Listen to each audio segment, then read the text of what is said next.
Merci de faire de la Télé Pacifique votre référence en matière d'information. Madame, Monsieur, bienvenue. La docteure Greta Lataya-Adroit a été libérée contre rançon dans la nuit du 20 au 21 juillet. On a aussi appris la libération mercredi soir de l'homme d'affaires Ronnie Dumont. L'ex-délégué départemental de l'Artibonite, Jean-Osner Ramizial, a recouvré sa liberté le 18 juillet après environ un mois de séquestration. Un mort et une arme récupérées, tel est le bilan d'une opération policière à Carrefour Marassa, à la Croix des Bouquets. L'UMSPP a relevé le niveau d'alerte suite à la confirmation des premiers cas de la variole du singe en République dominicaine. Restez branchés, le détail c'est tout de suite. Si vous jugez que cette vidéo est intéressante, n'hésitez pas à liker et partager la vidéo. Et surtout, n'oubliez pas de vous abonner à cette chaîne et activer la cloche de notification pour ne pas louper aucune de nos vidéos. Si vous nous rejoignez maintenant, vous êtes sur la Télé Pacifique, vous suivez Info Pacifique, le développement. Ouf de soulagement pour plusieurs familles suite à la libération de leurs proches qui ont été kidnappés et séquestrés dans la capitale en juin dernier et au cours de ce mois de juillet. Signalons d'abord le cas de la docteure Greta Lataya-Adroit, la mère de l'ancienne ministre de la Santé Marie-Greta Roy-Clément, publique, qui a recouvré sa liberté dans la nuit du 20 au 21 juillet.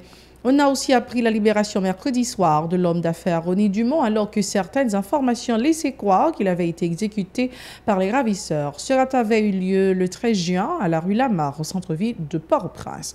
Dans ce même registre, l'ex-délégué départemental de l'Artibonite, Jean-Osner Ramizial, a recouvré sa liberté le 18 juillet après environ un mois de séquestration. Il a été kidnappé le 21 juin à Morne-Calvaire, dans la commune de Pétionville, alors qu'il revenait d'une réunion politique. Il a recouvré sa liberté après le versement de plusieurs rançons par ses proches. Il devra se rendre en République voisine en vue de se faire soigner en raison de la dégradation de son état de santé, a-t-on appris.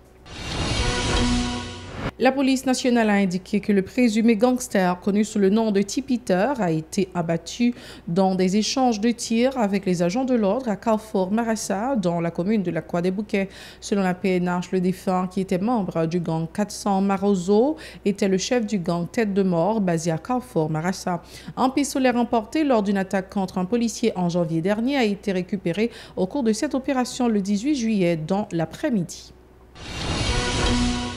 Autre point de l'actualité, les activistes politiques sont toujours très acides vis-à-vis du Premier ministre Ariel Henry, qui l'accuse de ne pas vouloir dénouer la crise qui perdure. Ils entendent battre le pavé le 28 juillet pour appeler à la démission du docteur Henry. Pour eux, le chef du gouvernement s'accroche au pouvoir avec la bénédiction de la communauté internationale, particulièrement celle des États-Unis. Le 28 juillet sera aussi l'occasion pour eux de dénoncer l'ingérence étrangère dans les affaires du pays, ce qui a commencé selon eux avec le premier débarquement des marines sur le territoire en 1915. 107 ans après, rien n'a changé. Les États-Unis maintiennent leur emprise sur Haïti avec l'appui des dirigeants croupillons, véreux et ignares, ont fustigé les activistes qui ont convoqué la manif de jeudi prochain. Écoutons l'un d'entre eux, Abel Lorestin, au micro d'Isra Jeudi et Jean-Élie Ladresse. 26 juillet 1915, occupation américaine, non. Et bien 26 juillet 2022, ça, il peut faire 107 années. 107 années, c'est de misère. Quand tu es entré dans le pays, tu es fait voler, richesse, tu es tué, tout le cochon créole, tu as glacé la production nationale, c'est même encore qui toujours mettait au pouvoir.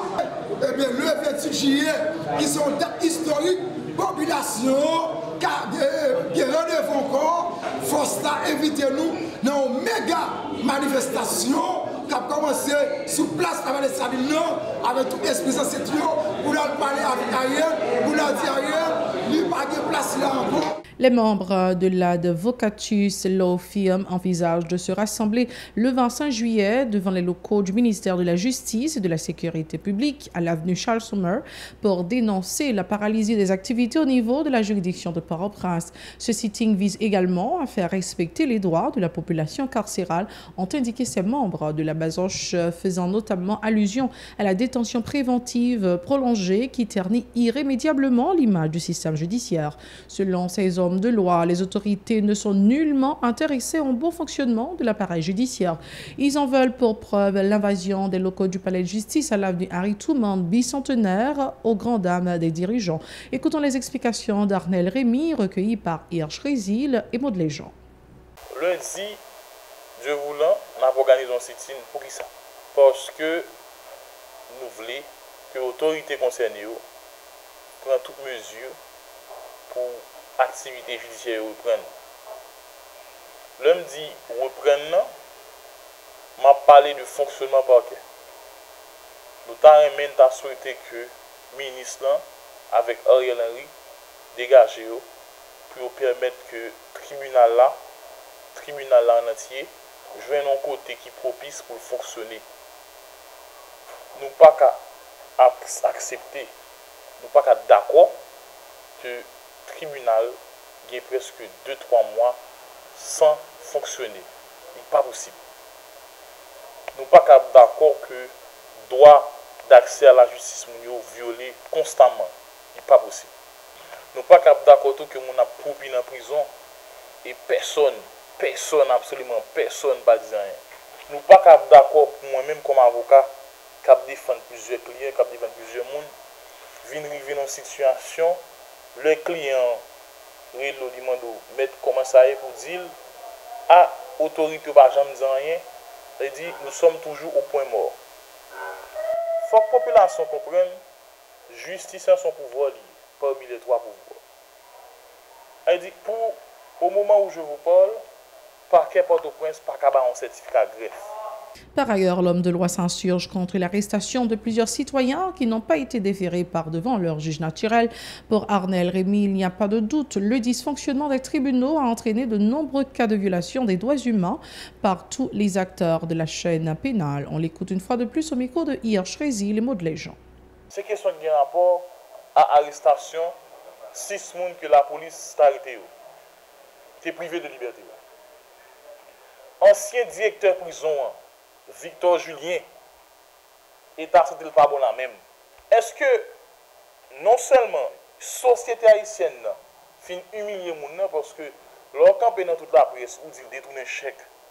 Et le pire dans tout ça, le droit à la présomption d'innocence n'est jamais respecté. Elle dit, il a arrêté moun nan, il a entendu dans la radio le fait escroc qu'il fait abus de confiance. D'un point de vue juridique ou technique, ou pas qu'à mettre 2 infractions dans la même charge, dans le même rapport. Jamais. C'est ou bien escroquerie, ou bien abus de confiance. Et FJKL est sorti rapport. Moi, j'ai un problème avec FJKL parce que le FJKL, lorsque la FJKL produit un rapport, attention, c'est un rapport, ce n'est pas un travail scientifique. C'est un simple rapport. Parce que pour ton travail scientifique, il faut que l'État obéisse à certaines conditions scientifiques. Maintenant, l'on pose un rapport comme ça, et dans la conclusion de vos rapports, sans même attendre une décision de justice, ou même ou une décision d'infraction, ça fait mal. Ça fait mal. Ou dit, ou on joue la police ou bien la justice pour poursuivre une soirée pour détournement de chèque. Est-ce que le tribunal t'a prononcé déjà pour dire que l'infraction au prochain monde, c'est détournement de chèque? Non. Ou t'a anticipé, ou on fait ça le trafic d'influence. Et il est malhonnête. Autre actualité, le secrétariat technique de la commission mixte haïtiano-dominicaine se propose de réaliser un inventaire et une évaluation des différents accords entre les 2 pays lors d'un atelier de 2 jours à Pétionville. Au cours de ces travaux qui prendront fin le 22 juillet, les participants vont entre autres plancher sur les accords en matière de migration, d'éducation, de commerce et d'investissement passés entre les dirigeants haïtiens et leurs homologues dominicains.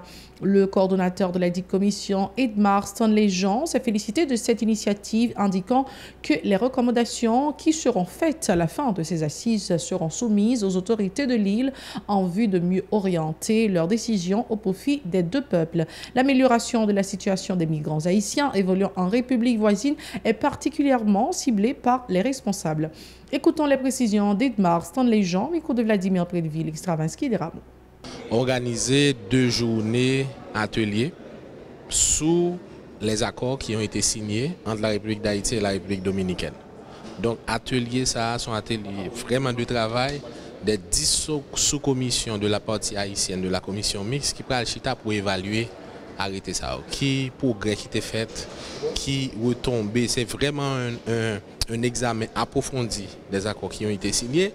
Et à la fin des 2 journées, eh ben, acteurs qui sont des acteurs étatiques et des acteurs de la société civile, eh ben, ils vont faire des recommandations sur une éventuelle actualisation de l'accord ou bien si effectivement l'accord est supposé faire promotion pour beaucoup plus pour que les deux États prennent connaissance de eux, eh ben, résultat atelier ça pour produire un rapport, mais vraiment un rapport par secteur, et rapport ça on va l'envoyer aux différents acteurs concernés, aux différents secteurs de la vie courante en Haïti. Plus loin, Edmar Stanley Jean a mis l'accent sur un document relatif à la politique migratoire paraphé en 1999 par le gouvernement haïtien et celui de la République dominicaine.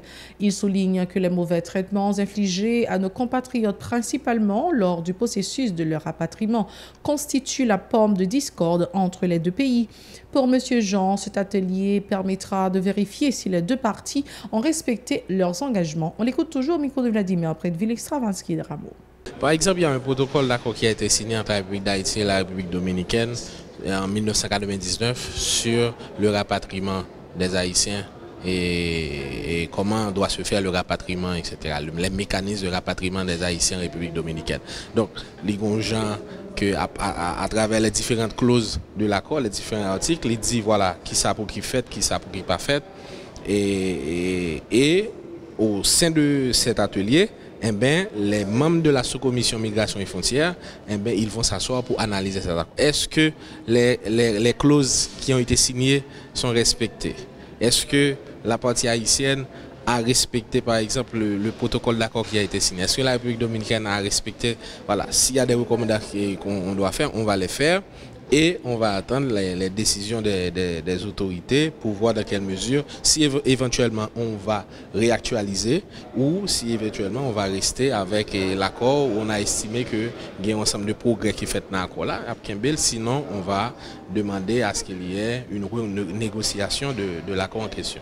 Dossier santé, le MSPP a relevé le niveau d'alerte suite à la confirmation des premiers cas de la variole du singe en République dominicaine et à la Jamaïque. Des cas de variole du singe ont été jusqu'à date dans plus de 20 pays, a indiqué le MSPP qui rassure qu'aucun cas n'a été observé en Haïti et le risque de contamination est très faible. Toutefois, les autorités sanitaires ont prévenu qu'une personne saine peut être infectée par le virus responsable de la variole du singe et si elle est en contact étroit avec une autre personne atteinte ou des objets contaminés. La fièvre, les maux de tête, les douleurs musculaires, l'enflure des ganglions lymphatiques, l'épuisement et une éruption cutanée sont les symptômes de la variole du singe, a précisé le MSPP. La période d'incubation est de 3 à 6 jours, mais peut s'éteindre jusqu'à 21 jours. Merci d'avoir été avec nous, c'est la toute fin de ce journal. Mais avant de partir, laissez-moi vous rappeler de nous suivre sur Free depuis la France, chaîne 434, sur notre site radiotélépacifique.com et sur notre application Radio Télé Pacifique, sur Play TV également, chaîne 95. Au revoir, à la prochaine.